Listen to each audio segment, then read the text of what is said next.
I don't know about you, but sometimes it just feels like my heart breaks. Doesn't it feel like your heart's breaking sometimes?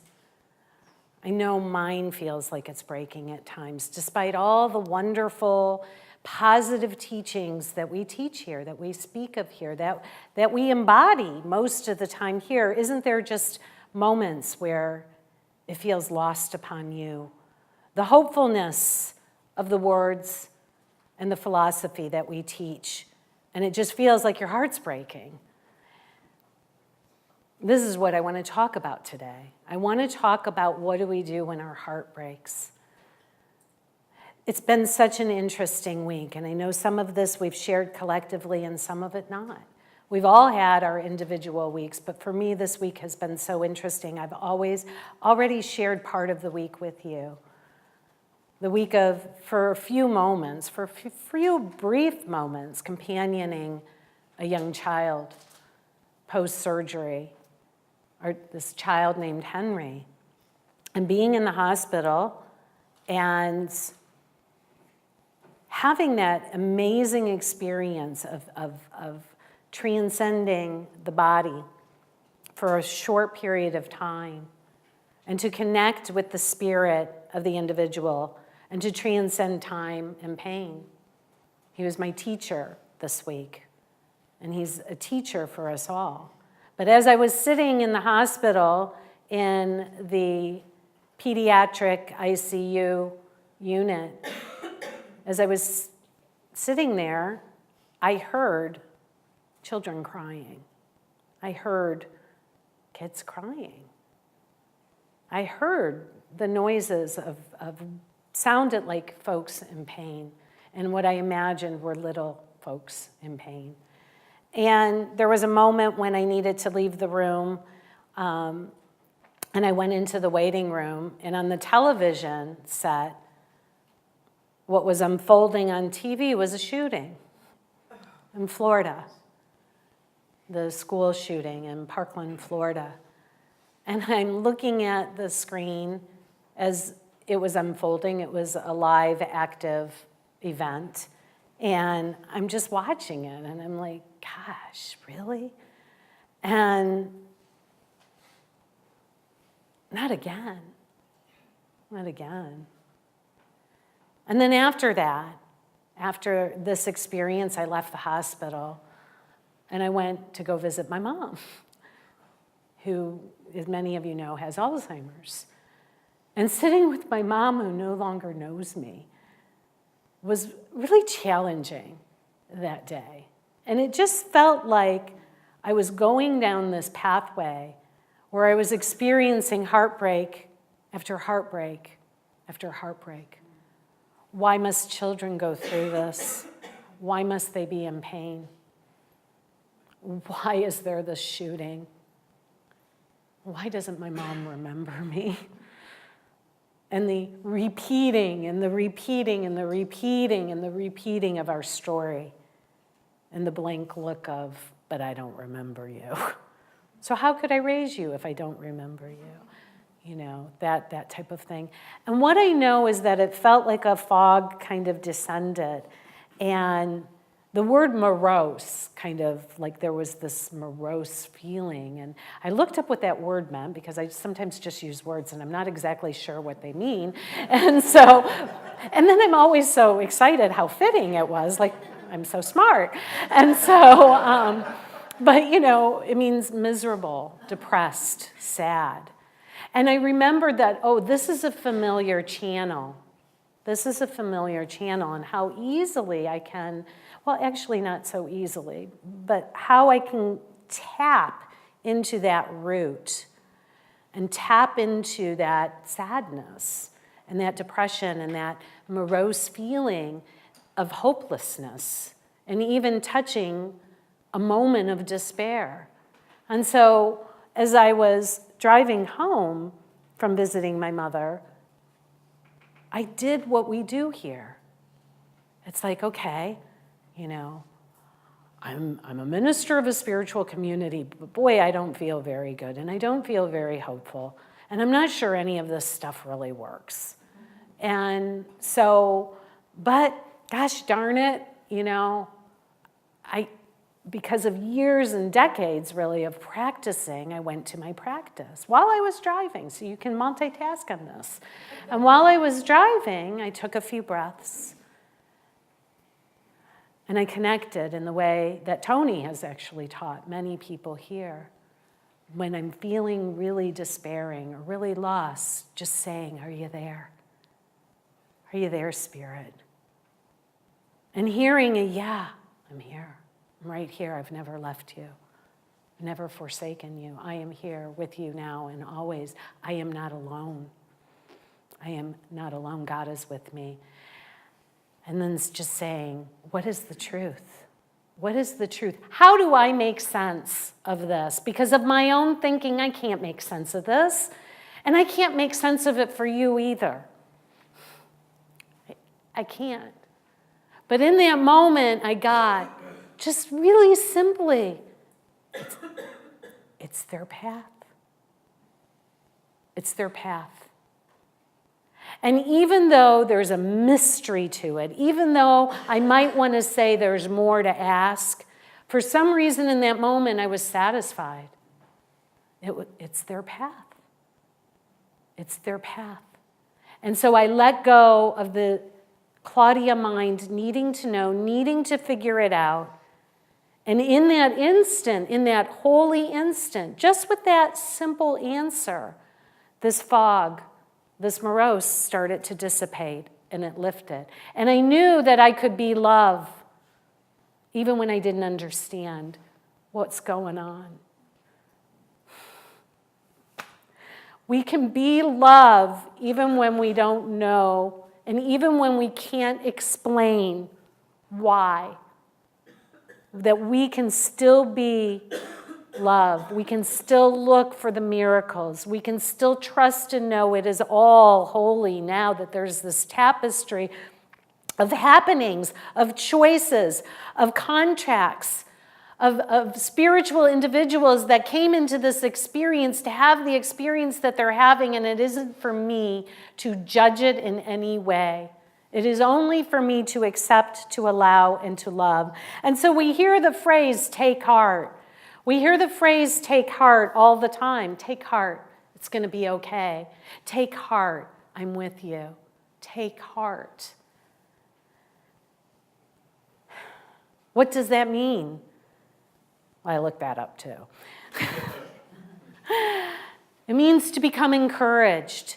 It means to be encouraged. It means to be uplifted. It means to take on courage in the midst of what feels like a breaking heart. And somehow just uttering those words, take heart, was comforting to me. So what I know is that we can't solve the problem at the level of the problem. Albert Einstein said it this way: we can't solve problems by using the same kind of thinking we used when we created them. And so what we do here in New Thought, we are in a New Thought community, is that we rise above the conditions of the world, the things that we see, the appearances, and we do what? We take a new thought? And I started thinking, is that what new thought means? We're just going to take a new thought, like a different thought? And it does mean that at a certain level. It means that we take the next better thought that we can. We take the next best thought that we can think of with our thinking mind, and we take the next one. To the best of our ability, we keep taking a new, different thought until our thoughts begin to change and our experience begins to change. But when your heart is breaking, does that not feel like a platitude? Does it not feel like you're just slapping on an affirmation on top of something that just stinks? Does it not just feel that way to you? And so what we sometimes call this in our spiritual realm, these New Thought teachings, is that to just, take heart, it's going to be okay. Or God doesn't give you more than what you can handle. Or, those kinds of thoughts, kind of placing God in our image, like God would give us any of this. That's not what happens. But that they seem to be platitudes, and what we call that is a spiritual bypass. A heart is breaking, and we're just going to slap on an affirmation and call it a day. You're all better now, right? But my heart is breaking. Can I get a nod or two? Do you ever feel that way? Do you ever feel that way? Okay. What if new thought actually means taking a new unprecedented thought? What if new thought actually means taking no thought? What if new thought means beginning to release a way of learning that is of the mind, the mind that we associate with the brain, that we associate with the intellect, and to begin to let go and to take heart in the way that let the heart lead the way for you.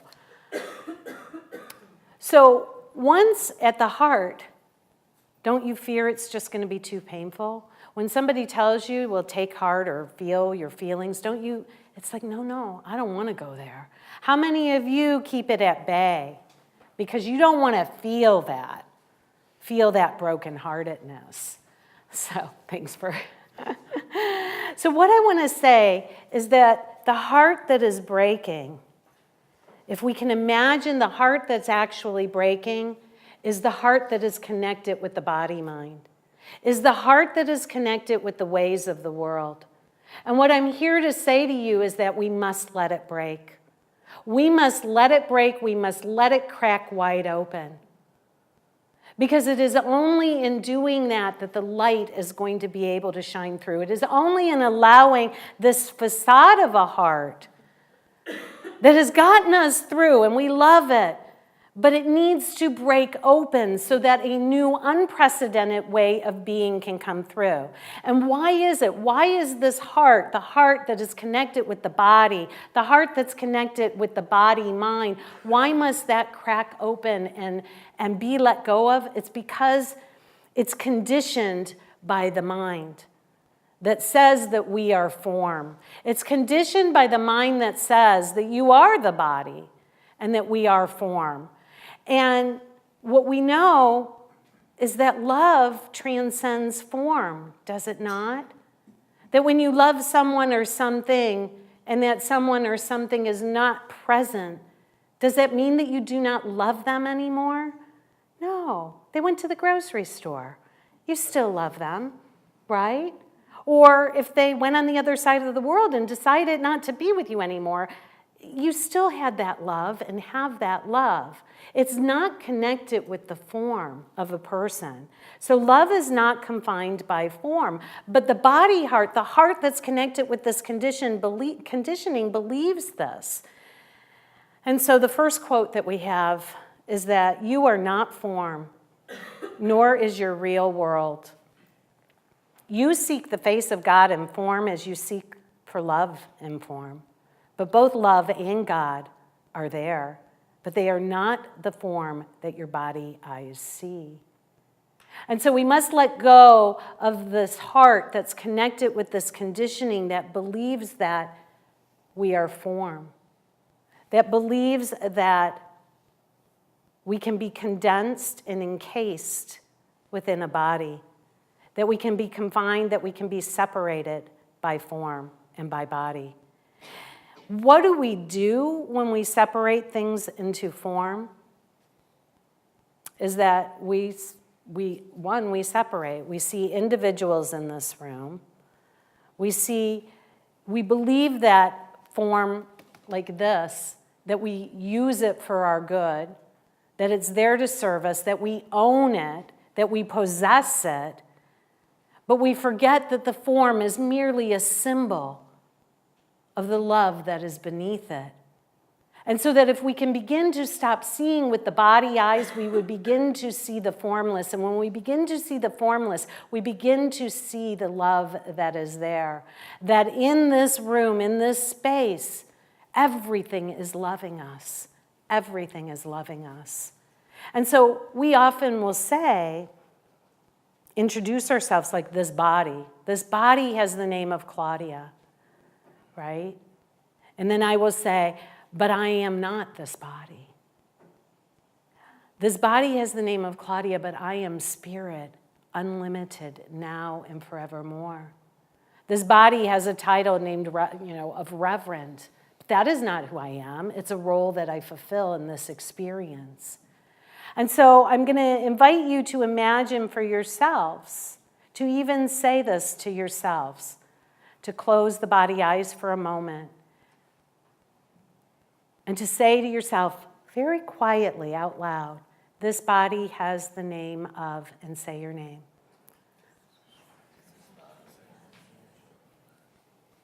But I am more than a body. I am as God created me. I am unlimited spirit. I am free. Nothing I experience is caused by anything outside of me. I experience only the effect of my own choice. I am as God created me. Place the hand to the heart and feel that. Now, when you place the hand to the heart, it's not really the body heart, but it's the center of your being that transcends the body. And you breathe into that space and breathe out from that space. And as your eyes remain closed, begin to let that symbolize that you close your eyes on all the forms and ways of the world that you have been accustomed and conditioned to seeing. And that you commit yourself in this moment to now see the formless. And taking another breath, open the eyes. Begin to seek and see the light that is beyond form. The other thing that the heart becomes connected to is our logic. The longest journey that we can make is from our head to our heart. And I would even say further, to allow this facade of the heart to crack open even further, so that that divine heart can then come through, pour forth through, and the awakened heart can take its place. So I said earlier that Einstein said we can't solve problems by using the same kind of thinking we used when we created them. And then I suggested that the word thinking might need to go out the door. So when we take this journey from the head to the heart, we begin to take a journey from thinking to no thought, to no thinking. Jesus several times in the Bible said, take no thought. He said, take no thought for what you will say or how you will say it. For you will know what to say and how to say in the hour when it comes. You're on a need-to-know basis, guys.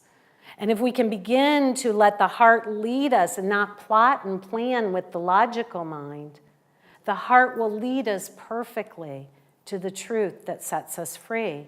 He also said, take no thought of what you will eat or how you will clothe your body. That these things matter so little. Worry not about them. But he did say, take heart. Take heart, be encouraged, because I have overcome the world. I have overcome the world. When your heart is breaking, remember those words, to take heart. I have overcome the world. That there is one consciousness that came before us that overcame the trials and tribulations of the human experience. And the body eyes and the body heart cannot comprehend what we see in those sorrows. And so I say, let that heart break. Let the heart break. Let the human heart break. Let it give way to the divine.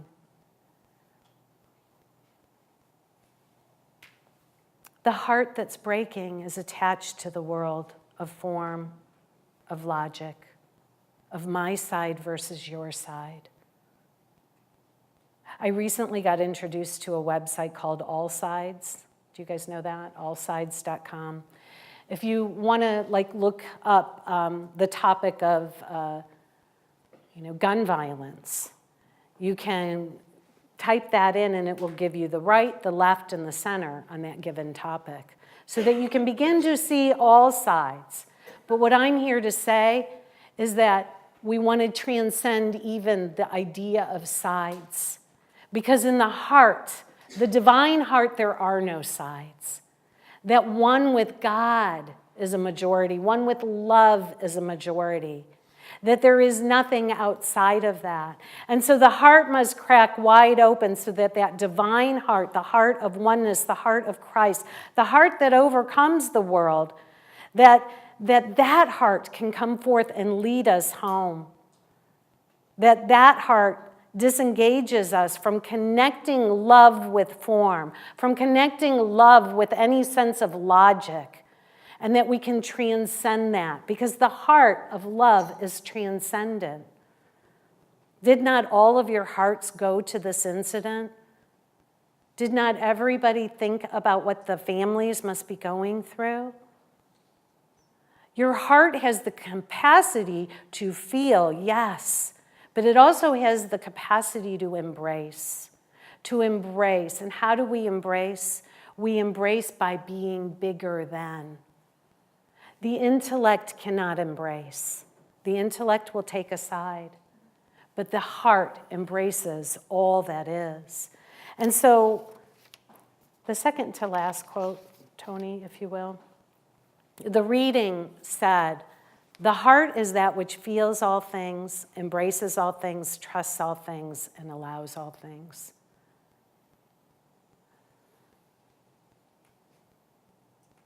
I want our community to be real. I want you to be real. I want you to feel what you're feeling. I don't want us to be a community that we bypass what the experiences are that we're having. That will only create ulcers and anxiety and falseness. I want our community to be authentic. Here's what I'm experiencing. Here's what I'm experiencing. Here's what I'm experiencing with my son.